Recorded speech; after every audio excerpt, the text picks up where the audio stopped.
Hey, podcast listeners. I'm Chris Morocco, food director of Bon Appetit and Epicurious, and host of the Dinner SOS podcast. Each week on the show, we bring the expertise of the Bon Appetit test kitchen to your kitchen. And this season, we've got a little something for everyone. We're debating whether spring produce is actually worth all the hype, solving your hosting anxieties, and helping you become a better baker with our BA Bake Club episodes on Dinner SOS.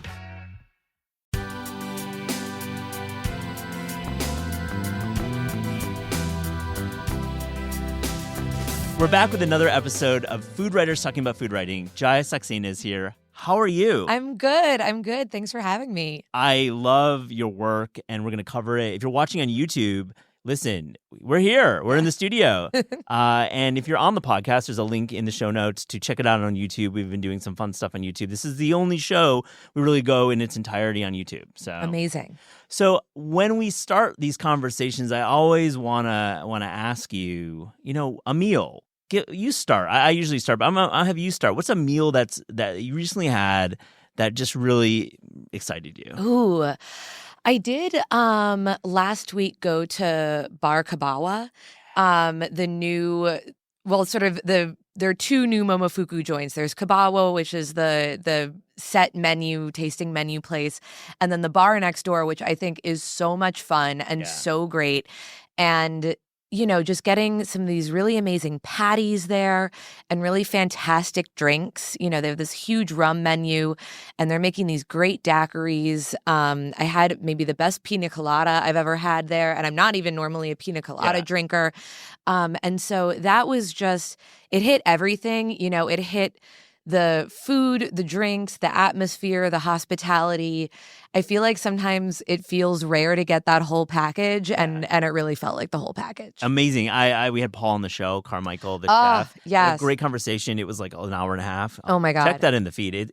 His story is amazing. Yeah. Working in Puerto Rico, working in New York, working in Australia. Yeah, he's been everywhere. He's been everywhere. And the Kabawa response appears to be very positive. Yes, absolutely. I think that it's, I think in general we're seeing, there are more restaurants taking Caribbean flavors and putting them in more of a fine dining space or in more of an experimental space. And I think that's so great and so wonderful to see different versions of it. But I think that this one is it's such a great version of it. Right. Well, my pick is I was in Portland, Oregon last weekend, and I got to go to Langbaan, which is it won the Big Beard Award last year, which I didn't know until after my meal. It won the Outstanding Restaurant Award, which is the biggest one.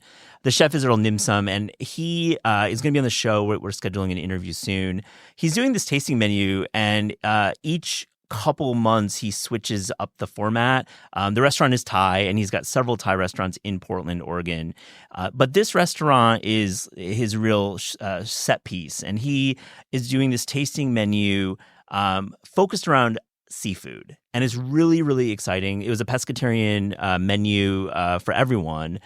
Starts with small bites. He was doing a Hokkaido scallop with coconut cream, Thai herbs, in a rice cup. It went on to this amazing coconut broth, and you've had coconut broth a lot, and it's typically good. This was the best. This is the highest level of coconut broth I've ever had. I've been fortunate to go to Thailand and tried some things with cordyceps was in it, and I was thinking Last of Us, which I don't know if you watched that show. Yes. So there's they're serving cordyceps.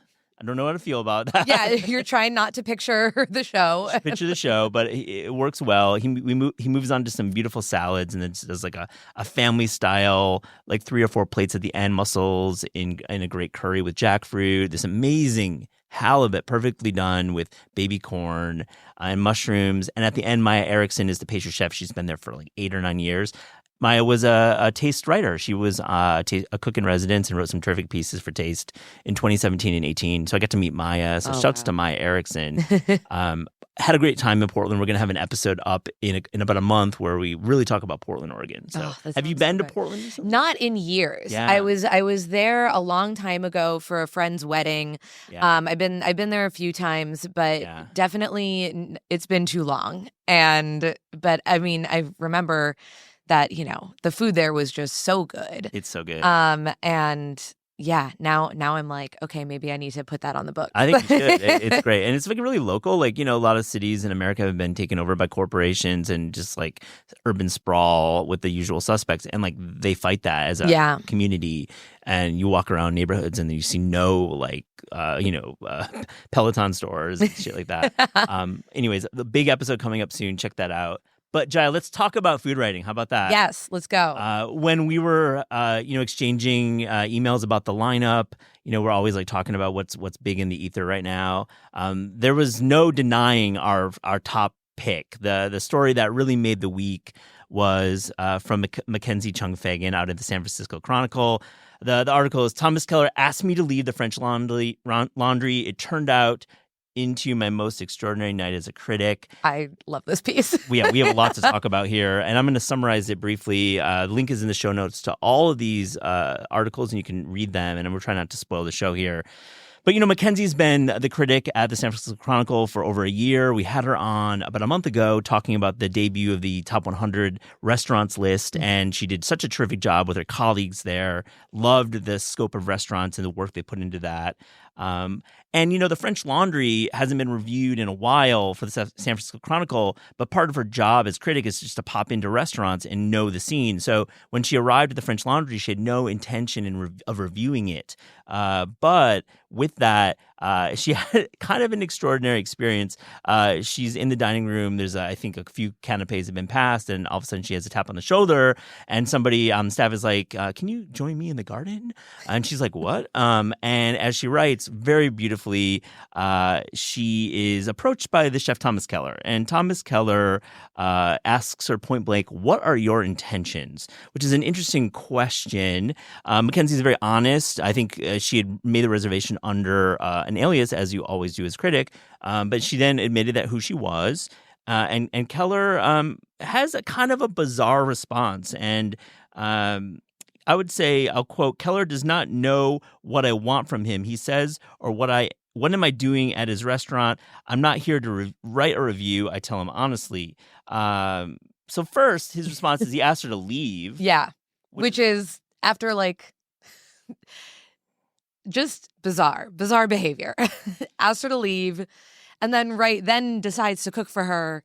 Yeah. Like an hour and a half after the reservation was set for. Yeah, I mean, the server informs the group that Chef Keller would like to cook for us, and sommelier has been asked to select wine. So it goes from you need to leave to I'm going to cook for you. And I'm not going to spoil the ending because you need to really get to the ending about the bill. And like throughout the piece, Mackenzie talks about her family's history of operating restaurants in San Francisco and her really, her real like love and it's like family to her, like the restaurant industry, and how she had been at the French Laundry for a very important moment in her life. And I just thought that when the bill arrived, there was like, as a critic, you have to pay for your meals. And it was a bit of a power play with, like she couldn't accept a free meal because then Keller would have that on her.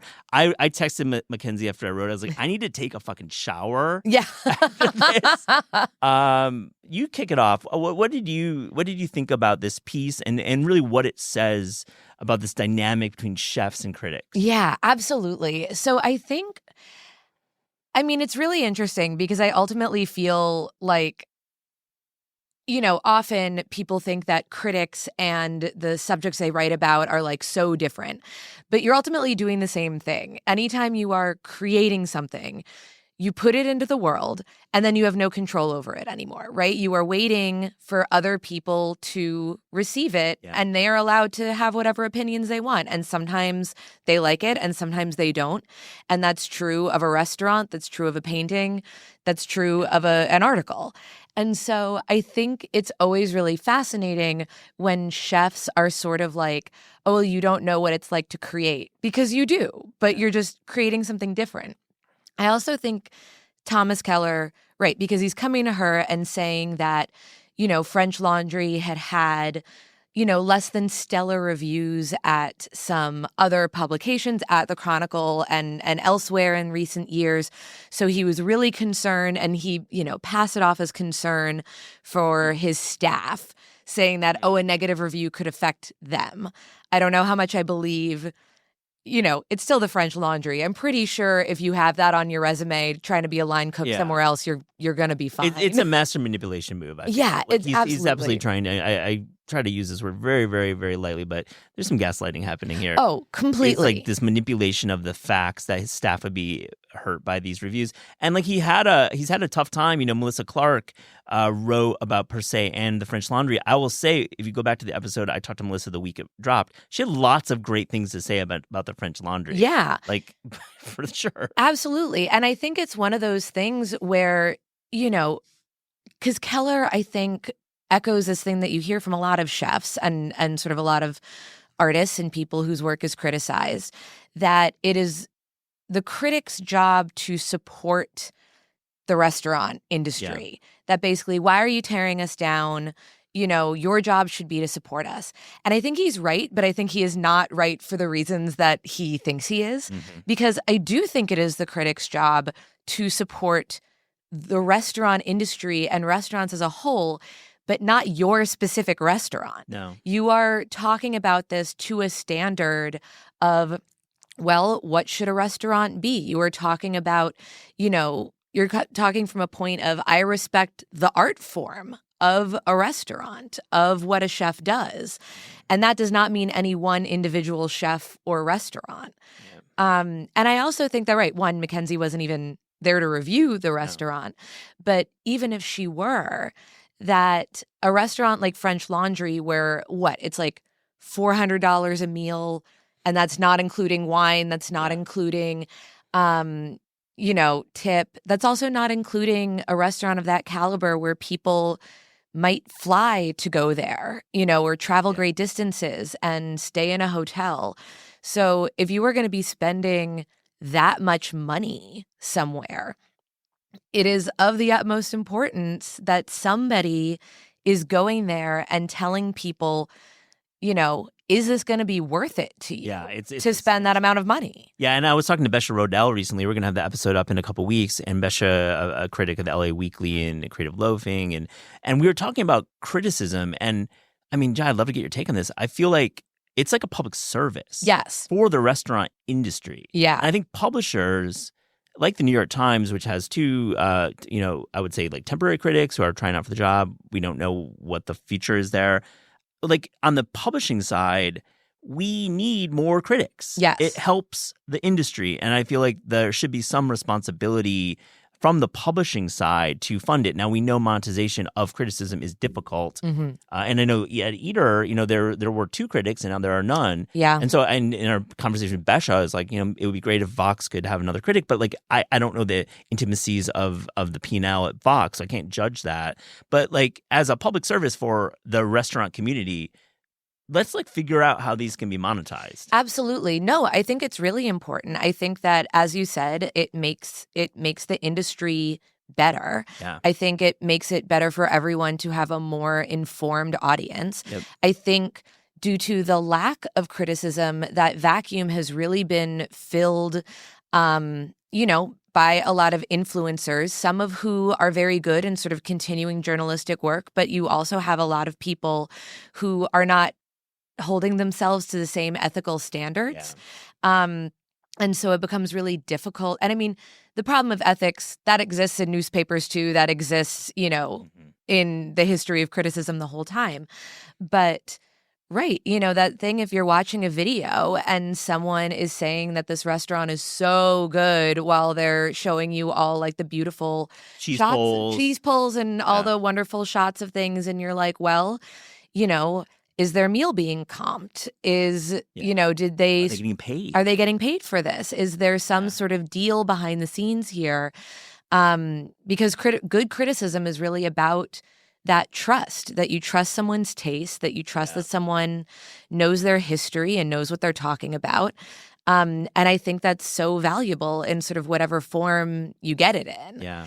And I wish there were more of it. Yeah. We'll leave it there. I think that it's a topic that we'll continue to cover here. And I just think that just well done, Mackenzie. Yeah. What a piece. I actually also just will say the thing that really struck me in that, and aside from Mackenzie's amazing writing, is I wanted to know what Keller's plan was. Yeah, I know. Like, I truly... that's fine if you're mad that a critic is in your restaurant. What makes you think that this would make it any better? Yeah, that Mackenzie would not write about this as a journalist. Or just or tell people about it or whatever. It's like, truly, how did you think this would help? Yeah, I think that maybe the comms team and Keller were not on the same page that Absolutely not. That evening. Next piece is actually a piece of criticism dropped this week. The 22 best pizza places in New York right now. Yes. A terrific package written by the team of the New York Times.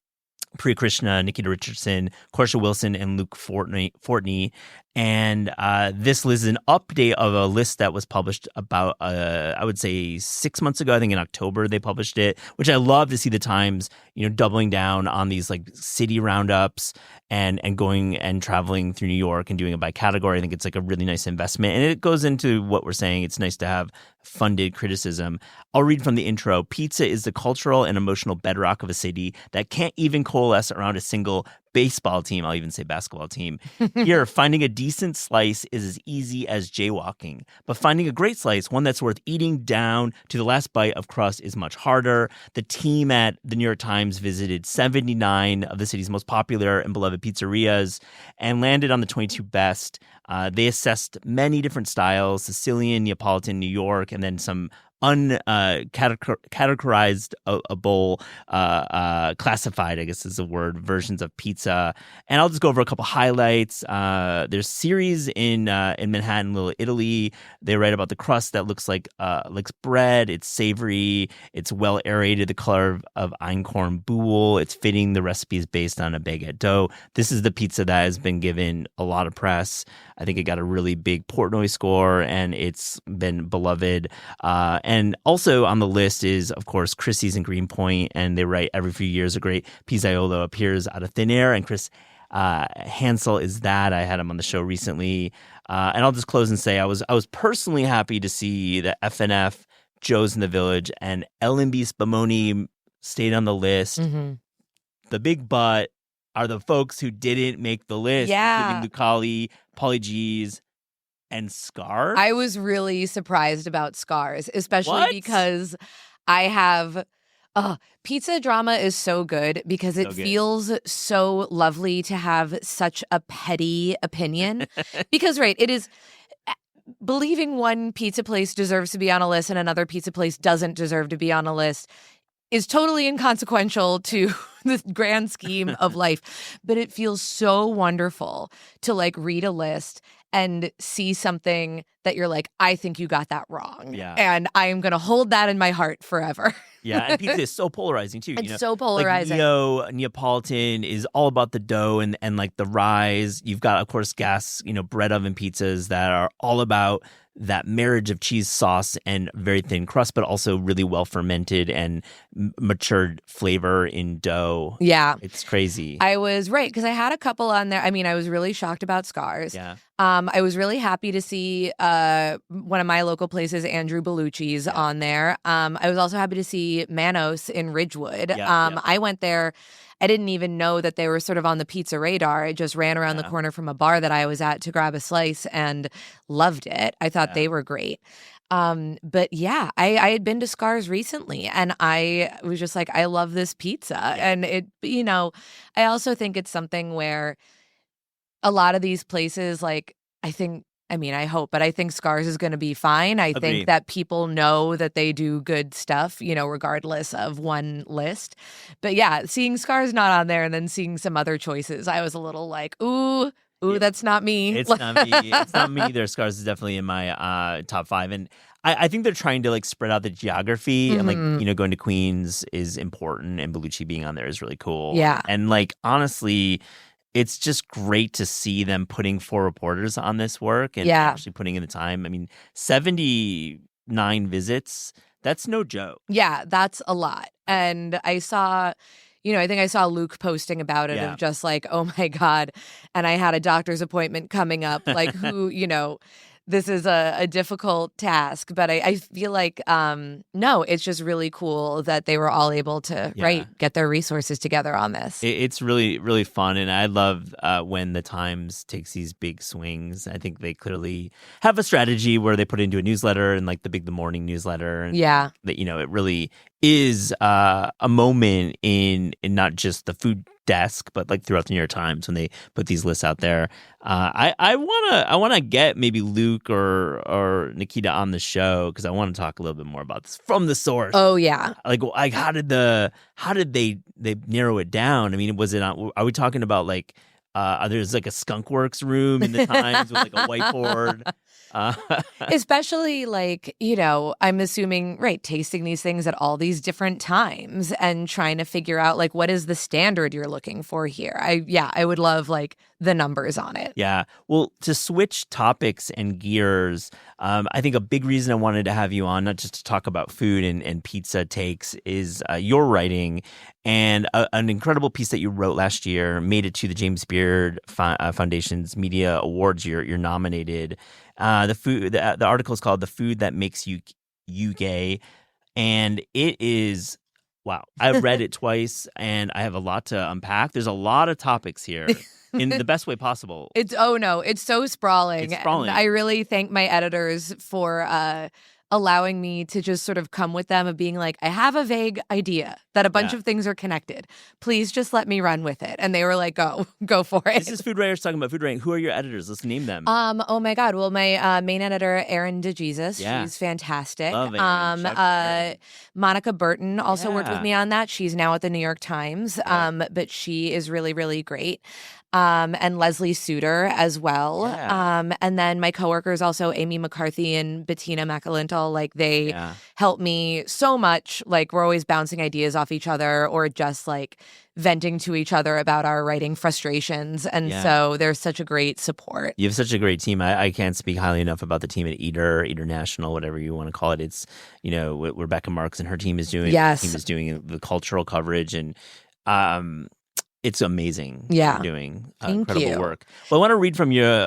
This comes later on in the piece, but I think it's an important moment. I want you to tell us a little about it. Quote, identity is a squishy concept, material and immaterial at the same time, existing both in our minds and in our actions. To be queer has to do with who you do and do not have sex with, but also how you approach those interactions, what it feels like, and how you sit in your own body. So these associations with food, a thing we all must consume and often be seen consuming, become a way to externalize something intangible. So this comes up in the piece later on, but I think it's a big, like, nutgraffery, so to speak, of the piece. What were you trying to unpack with this piece? Yeah, basically, so it all basically started around thinking of these little food associations that we have. I think one of the classic ones is if someone's eating, a banana or a corn dog or this other phallic object, that often, especially if it's a man doing it, there'll be this joke that like,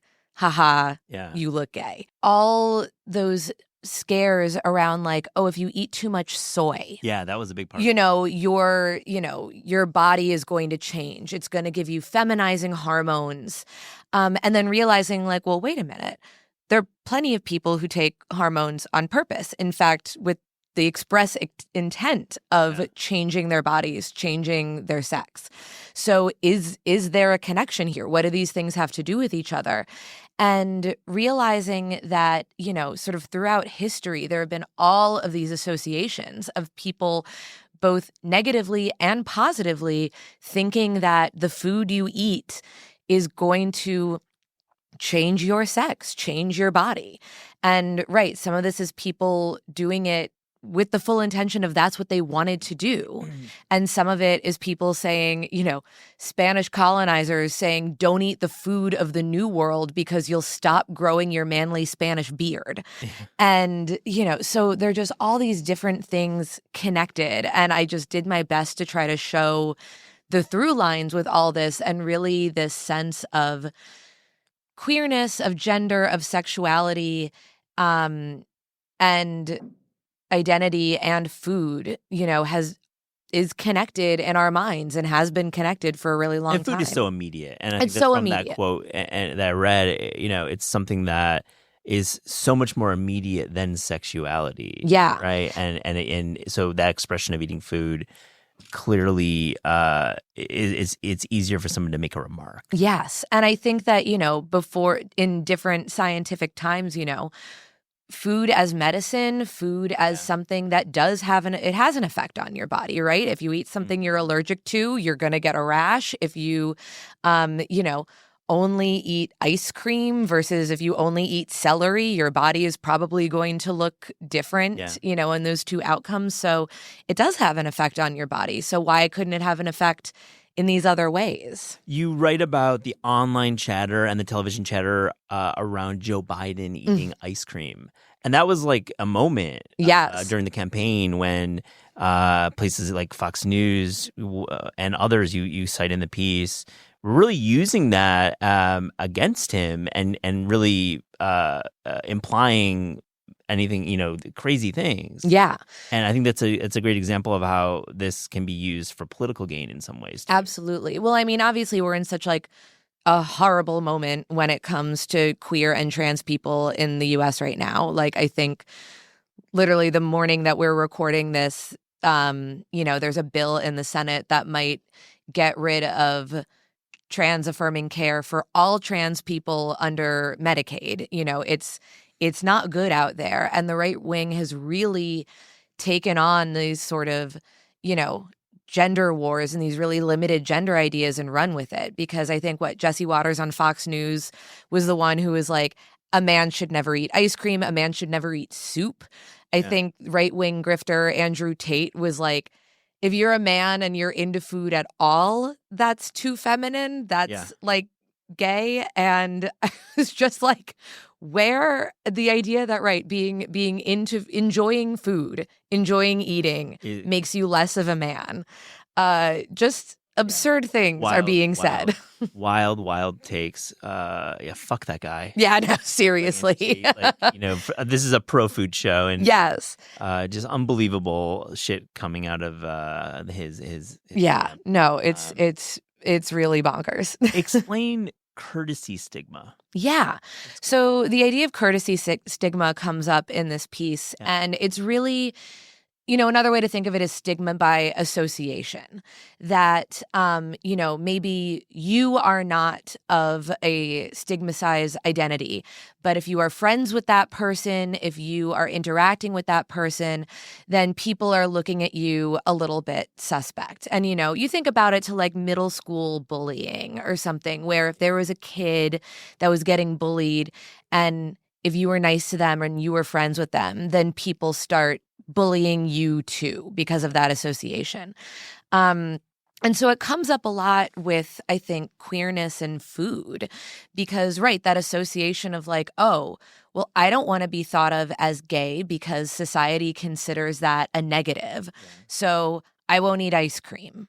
I won't eat a banana in public, or I'll cut up the banana first. Like Wiz Khalifa famously said, extremely incorrectly, extremely bad take and horrible. Right. The idea that like, oh, I don't want to be seen doing this thing that associates me with a stigmatized group of people because I'm worried that sort of that stigma is going to rub off on me.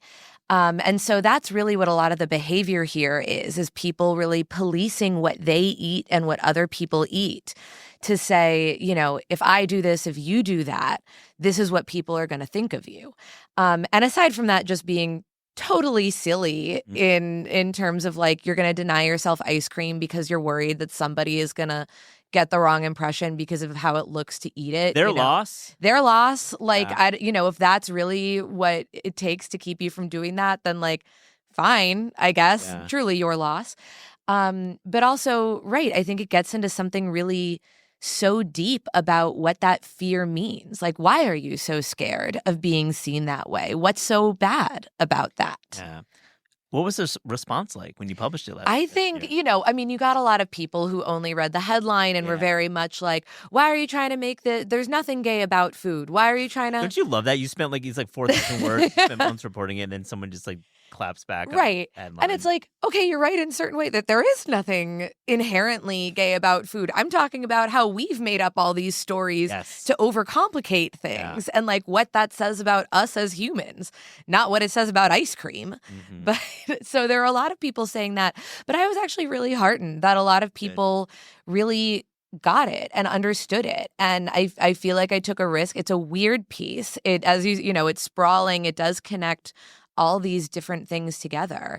But I'm proud of it. I think that I was able to successfully connect them. And I think that a lot of people really, got what I was going for. I think weird can be pejorative or not. I think it's brilliant. Thank you. I really, really do. And I think it's a long read, right? You have to be patient with anything that's over 50 words. Yeah. And give us some time. I'm linking to it in the show notes. I mean, the fact that you can connect these dots about Wiz Khalifa shading on eating bananas and this soy moment, which we've written about in Taste as well, and we've covered that topic about this association with soy and gender and then just talking about the courtesy stigma, and it's like really important work. Thank you. Yeah. Thank you so much. Would you want to go expand it out to something wider? I mean, I know we're going to talk about the series that you edit. You're very busy, but would you ever expand it out to a larger work? I would love to. I would love to keep digging on this subject because I think there's so much to be said. I mean, I think when I was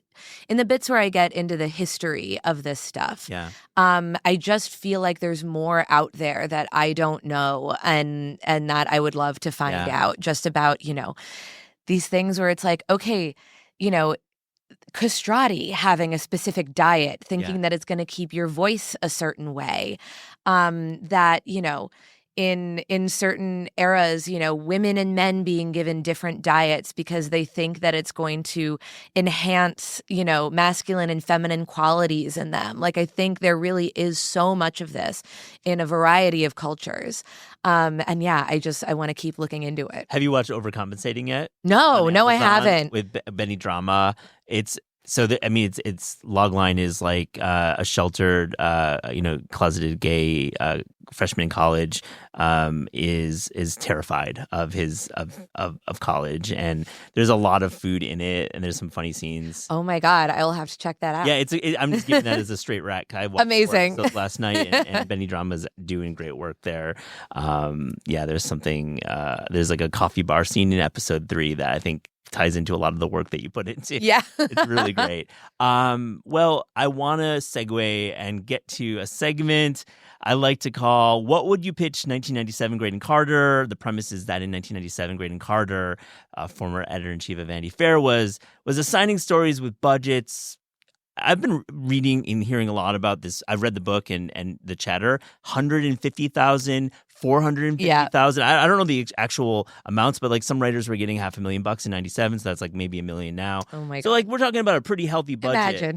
Imagine the world. But anyways, the premise of the question is, what would your pitch to Graydon Carter be? So I was thinking about this because, right, I feel like there are a lot of things that I've, either like the food that makes you gay or some other pieces that I'm working on right now where it's just like, wow, if I had unlimited time and I could, didn't have to worry about anything else and could travel for this and stuff, I would just want to, dig in even deeper. But I think the one that I am now thinking of that would allow me to travel, would allow me to do some stuff is, I don't know if you've noticed this, but a lot of countries seem to have quote unquote American restaurants. Yes. And I am really fascinated by what that means depending on where you go. Yeah. Because I do think that so much of American food is obviously, right, this hodgepodge of other cultures coming to America and making their food. Mm-hmm. And then having that exported back out to other places so that you can go to Spain and they're advertising like real American brunch.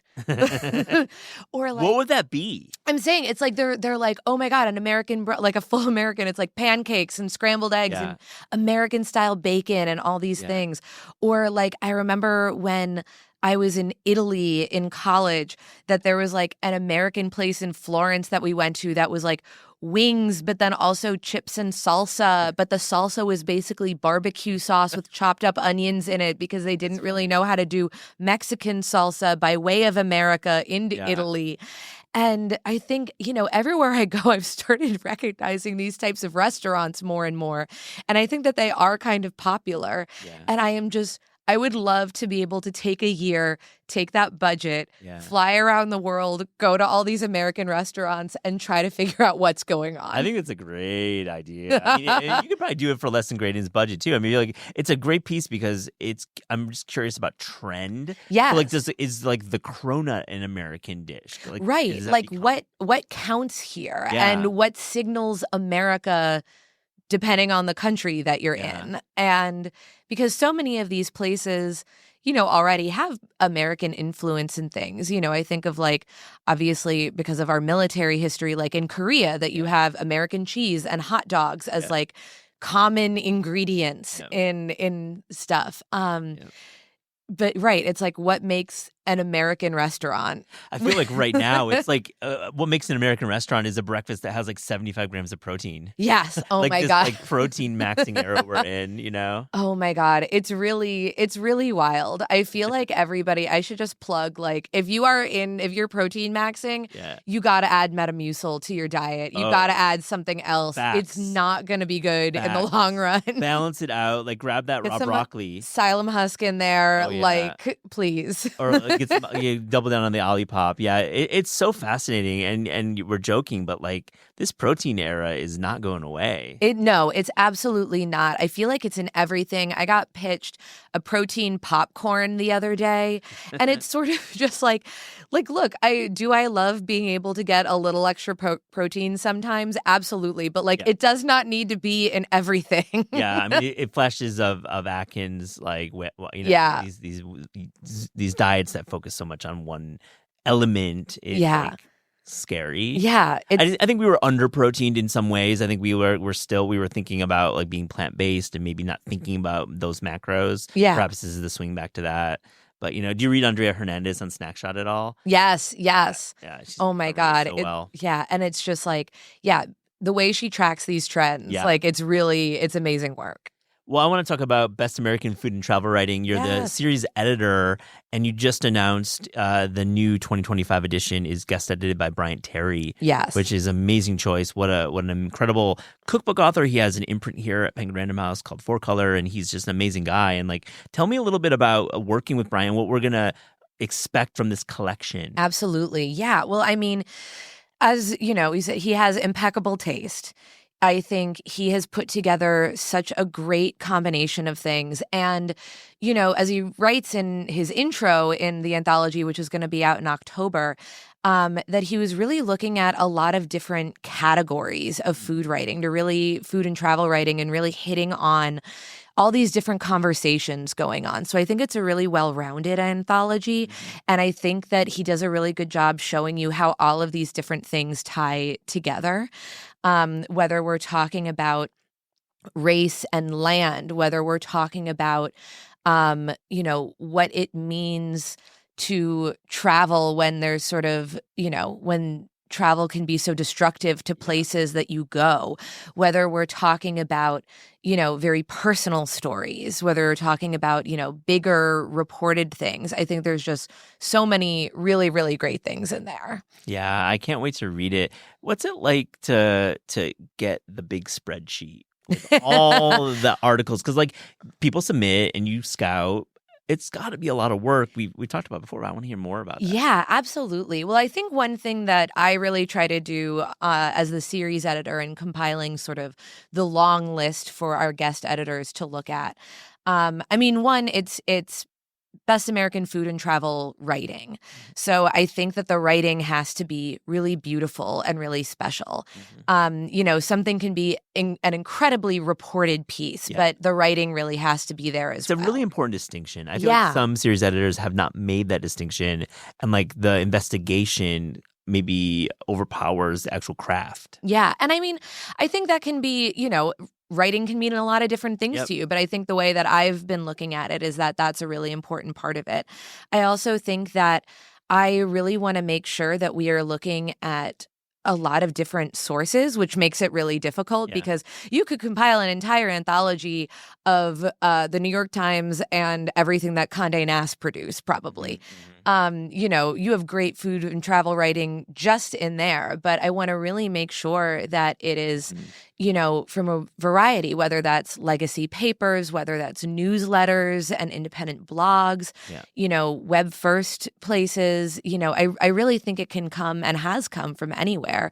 So I'm so excited that we have selections from independent zines. We have selections from Substack. We have selections from a variety of magazines and papers and websites, just to really show what a vibrant scene it is right now. And it really is. And I really think it is. It really is. We're at a great moment right now. And I think that sometimes that gets overshadowed by how shitty media can be sometimes. But I think that this is such a place to champion that, there is such great writing happening in so many places. Yeah, I can't wait to talk to you about it. Yeah, it's going to be, I think there's a lot of really great stuff in there. Cool.